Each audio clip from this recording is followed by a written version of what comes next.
Don't talk over. I'm about to sentence you to prison, and how you keep talking over me is about to start adding years onto that. Stop talking. It's just going to get worse. Do you understand?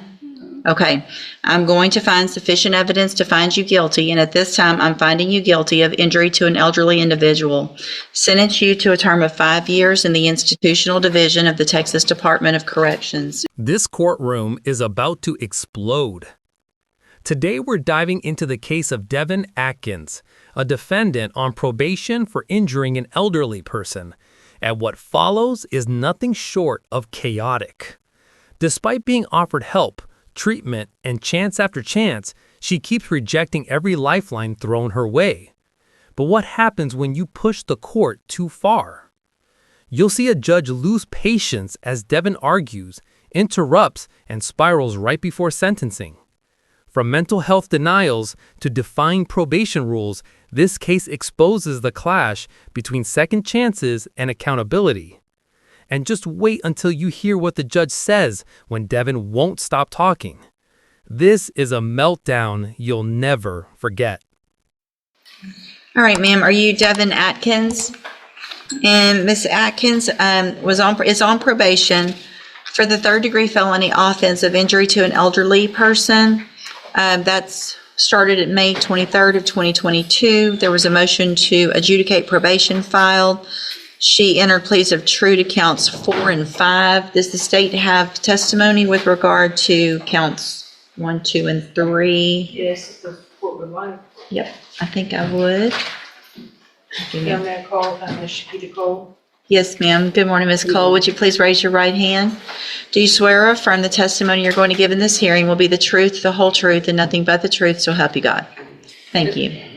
Ms. Cole, would you please state your full name for the record? Shakita Cole. How are you employed? I'm employed at Jackson County Adult Probation. And as an adult probation officer, is it your responsibility to supervise an individual on this court's probation by the name of Devon Atkins? Yes. Do you see Ms. Atkins in the courtroom here today? Yes. Can you point to her and identify her? Right here in the blue jumpsuit. Your amended record reflect Ms. Cole has identified your probationer, Devon Atkins. Record will so reflect. And Ms. Printing. Cole, as with every probationer, when they are placed on the court's probation, are they given the rules and restrictions placed upon them and what they are supposed to do to follow the court order? Yes. And each one of those in detail is gone over with them so that they understand everything that they're required to do, correct? Yes. Was Ms. Atkins so advised? Yes. At her intake? She was advised at her intake and at a TTM at the Melton Center in person. Okay, and describe for the court what a TTM is. A treatment team meeting. Okay, so in your opinion, Ms. Cole, as her probation officer, was Ms. Atkins fully apprised and aware of what she was required to do on probation? Yes. And were in fact a majority of those things intended to help her? Yes. Was she advised that she was to report to the Community Supervision Department when directed by yourself in the court? Yes. And did Ms. Atkins, based on your review of the file, fail to do that on multiple dates, including but most likely not limited to November 4th of 2024, November 19th of 24, and, and was that in violation of her probation order? Yes. Did you address that with her and inform her, it is important to report, if you have something come up, you need to let me know? Yes. And did she do that? No. Was Ms. Atkins, as a condition of said probation, ordered to perform community supervision hours? Yes. And and to report those to you? Yes. Obviously, if you do not know that she has completed them, even if she has, is that a violation of her probation? Yes. To your knowledge, based on your review of her file and your supervision of her, did she either complete the hours or immediately report to you? Sorry, I'm reading that. Mhm. No wonder everyone's looking at me. I was about to say- I know, I was about to, Community service. Well, that is in fact a condition of probation, right? Is it also a condition of probation that she is to report to you as her address and so that you know where she is at all times? Yes. And if she does not do that, is it impossible for you to locate her? That is correct. Did she in fact immediately report to you her current address? No, she did not. Anything else? I know you and I have had a lengthy discussion about her that you feel would be appropriate for the court to know in conjunction with your testimony and your updated PSI. The main thing is her mental health. She refuses to address that. We've made appointments for her with spinal tap, and she didn't attend the appointments. She's 100% when she was out unmedicated. So that kind of interfered with her completing her services. And she maintained contact with the victim in the case. So Okay. that part, her grandmother was trying to be there for her because of the mental health difficulties. And that's the main thing that we were trying to get her to address. Okay. Can I address anything? In a minute. Mr. Lewis, do you have any questions? Hold on, ma'am. You're going to get an opportunity, okay? Mr. Lewis, do you have any questions of Ms. Cole? Just briefly, during your supervision of Ms. Atkins, were you able to supervise her at points when she was on her medication and not on her medication? The entire time she has not been on her medication. So she's been unmedicated this entire time? Yes, sir. Your supervision? Okay. Anything else? Nothing else. All right. Thank you, Ms. Cole. Any other witnesses with regard to the allegations? Based on the testimony, Unless I may ask, Ms. Cole, Judge, Yeah. and you stated that earlier, Ms. Evelyn Thibodeau, I believe that is her grandmother, correct? Yeah, respectfully. hold on, ma'am. At some point in time in November of 2024, was Ms. Atkins violating the condition the court had imposed that she not to have contact with Ms. Thibodeau for Ms. Thibodeau's safety? Yes. Thank you, Judge. Any questions about that? About No. the count, that's count 8 with the Right. contact? Okay. Then, at this time, based on the testimony, I am going to find count 1, 2, 3, 6, 7, and 8 true. Again, there were pleas of true to counts 4 and 5 previously. I've received an updated pre-sentence report. Has everyone had an opportunity to review that report? Yes, ma'am, Judge. Any additions or corrections to that report? No, from the defense, Judge. Nothing from the state, Your Honor, unless Ms. Cole has something to add. Do you have anything to add that's not already in your report? No. So the main thing I want to make sure, Ms. Cole, I have a notation here to ask is, you guys were aware of mental health issues and had opportunities for Ms. Atkins to participate in mental health services. Is that correct? I made the appointments myself for her. Okay.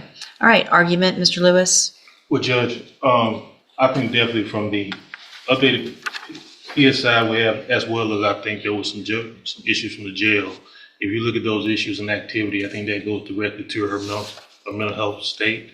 Unfortunately, she has not been on a mental health caseload. I think that definitely would benefit her, as well as, being able to take advantage of any services that spinal tap inmate Jamar may have, or any programs that probation deems appropriate for her. I have had conversations with her, and many meaningful conversations with her, where she has addressed to me her desire to take advantage of those activities if those available to me. She did understand that she had the Safe P opportunity that didn't go well, but I don't think the mental health issues were addressed, mainly just substance abuse at that point. I think if we can get a handle on that, or get some work done with her to address the mental health issues, I think she'll do a lot better in this situation and can be able to complete this I assessment. mean, it's hard when Hold on. someone's not taking patients. Well, it sounds like you had appointments that you missed that Ms. Cole made for you. Did she go to regular Safe P or special? Hold on. Special needs. So she's already been to special needs Okay. Safe P. So that was a whole 6 months plus aftercare of drug and mental health help. So Ms. Atkins, the problem is you're being given all the opportunities. Yeah, but like I said, I don't know if I told you, I had an appointment in Port Arthur. This is the turning point of the hearing.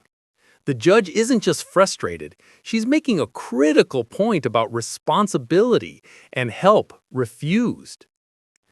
Devon's probation officer explains she personally scheduled mental health appointments, yet Devon refused to attend, insisting, "I'm not a psychopath." That single line sums up the tragedy here: denial versus rehabilitation. The court isn't punishing her for being sick. It's punishing her for refusing to follow through. Every probationer gets rules to help them rebuild. But when you stop showing up, stop reporting, and ignore treatment, the system has limits. And now, Devon's denial is catching up fast. The judge's patience? Gone. You can almost feel the moment she decides this will no longer be probation. It's going to be prison. What do you think? Was the judge too harsh or completely justified? At the moment, they're not taking new patients. So you had an appointment that Ms. Cole set for you, at least one, how many? Yeah, but it's not for medicine. It's for psycho. I'm not a psycho. I don't have those problems. I mean, some people do that. I don't know. Well, you obviously we don't know what you need because you won't even go do the evaluation. That it sounds like you haven't been on medication that would be what? Evaluation where? At Spinal Top. That's what I'm telling you. That's not, I don't have that. I'm not a psychopath. That is for. It's psychopath. Nobody's saying you're a psychopath, but you That's have. what it's called past program. I'm not a psychopath. That's what I'm saying. That's not what it's called, and that's not the reason it's called that. Okay, if you had gone to your appointment and talked to them, then you would know what that was for, and you would know that it was meant to help you so that you could get on medication, stabilize, and not have the issues that you've been having. I'm going to find that you previously entered your. I'm sorry, Ms. Malfino. Did you have anything to add? No, Judge, I think that from my conversation with Ms. Cole, she's been gracious enough to offer to continue to work with her because I think she clearly sees the mental health issues. But as you can see, what Ms. Cole has been having to deal with is how the court has had to deal with Ms. Atkins today, and it's been kind of just this runaround circle. Well, and in addition, I am going to find judicial notice of the court's file. Ms. Atkins was evaluated for competency to stand trial not that long ago. I think it was in January of this year. And I have that report. And the finding is that Ms. Atkins is competent, understands the nature of the proceedings, and is then just really making a choice not to follow through with what programs have been given to you, Ms. Atkins, to try to help you. So at this time, any recommendation as far as, I have one more thing to say. okay? She is not giving me the information needed to follow up with those type of things. Okay, well, I don't She believe doesn't have you. them. I don't believe you. You don't Ms. believe- Cole would never say, go do something and not tell you where to go or help you get there. No, she says she does not have a list of the community service. I'm not worried about your community service. I'm worried about your mental health. And the fact that you're not doing what you need to, and you're still contacting the victim, and it's a serious case. And so I got to protect society, unfortunately, because you're not choosing to do the things I that. was gonna die, so I really didn't have much of a choice. Okay. It's my life in jeopardy. I'm going to find that you entered your pleas of true to counts 4 and 5 freely and voluntarily. Again, I'm finding counts 1, 2, 3, 6, 7, and 8 true. Find sufficient evidence to find you guilty, and at this time, find you guilty. Drug test.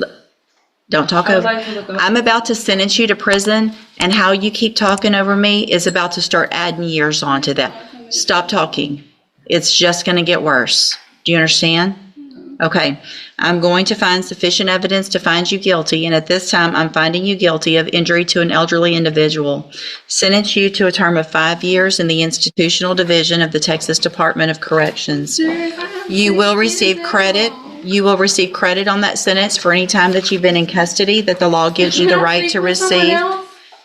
No. I'm telling it, like she thought, like I could not get up there. I'm going to hand you the trial court certification that shows I would like to speak to a detective. this was not an agreement, and so you waived your right to said appeal. I need you to sign that with I gave you her. hospital papers. I gave her everything. I'm also I had handed a you. doctor's appointment and everything. That's what I'm I've got telling 5 you. more years that I could add on to that. Oh, yeah. I can give you up to 10. Yeah. You need to stop talking so I can finish what I need to do, okay? I'm telling you, I'm not guilty. That's what I'm telling you. I did not have a choice. I went to the hospital and everything. I'm handing you a 3 written times. admonishment regarding your ineligibility to possess a firearm or ammunition. Because of the judgment entered I against. don't have a gun. I'm not, just listen to what I'm saying. If you'll listen for a minute, you'll understand. Because of the judgment entered against you, you're ineligible under Texas law to possess a firearm or ammunition. I don't have a gun, man. Good, then you You're talking don't- to the wrong person. I'm Devon Atkins. I don't have a gun. I'm required to read that to I don't everyone. know what you're talking about. I don't have a gun. Good, then you don't have to worry about that. Go back with the bailiff. Thank you.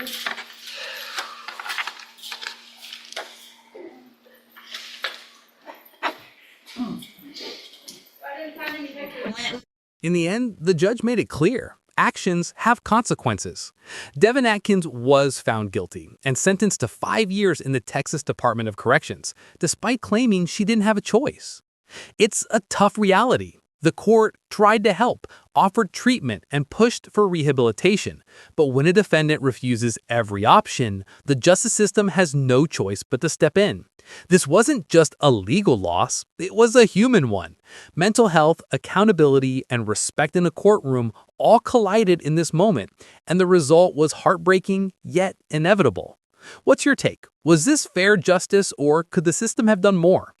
If this breakdown opened your eyes, hit like, share, and subscribe for more real courtroom moments and professional commentary on shocking cases like this one.